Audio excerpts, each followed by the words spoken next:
J'ai adopté un chat errant il y a 6 ans, une décision qui a transformé ma vie et fait de lui mon seul véritable soutien émotionnel. Je me souviens encore de ce jour glacial où je l'ai trouvé grelottant sous une voiture abandonnée dans un parking désert. L'air était si froid que mes propres poumons brûlaient à chaque respiration, mais il semblait encore plus vulnérable. Il avait une oreille profondément déchirée et son pelage était couvert de boue séchée et de saleté accumulée pendant des mois d'hiver rude. À cette époque, je n'avais pas un seul centime pour moi-même, vivant au jour le jour avec l'angoisse constante du lendemain. Pourtant, quand je me suis accroupi près de lui en tendant une main tremblante, il ne s'est pas enfui comme on pouvait s'y attendre d'un animal effrayé. Il a simplement levé la tête vers moi avec des yeux remplis d'une tristesse silencieuse qui m'a brisé le cœur.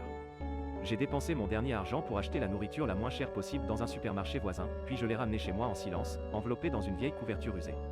Dès qu'il a mis les pattes sur mon sol froid, il a suivi mes talons sans émettre le moindre son alors que j'essayais de partir pour chercher du travail.